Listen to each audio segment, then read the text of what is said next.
आज शेवगाव या ठिकाणी बस स्थानिक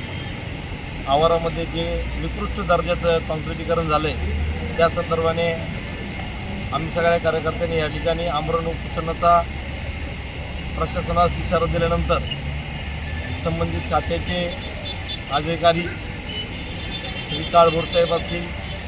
बळेसाहेब असतील, डेपो मॅनेजर साहेब आहेत, त्यांनी प्रत्यक्ष येऊन कामाची पाहणी केली आणि पाहणीमध्ये त्यांना 100% निदर्शनास आलेलं आहे काम अतिशय निकृष्ट झालेलं आहे. निकृष्ट झाल्यानंतर त्याला दुरुस्तीसाठी त्यांनी काही नवीन टेक्निक आम्हाला त्या ठिकाणी समजून सांगितलेलं आहे. पण आमची अशी मागणी होती की ठेकेदारांनी प्रत्यक्ष या ठिकाणी यावं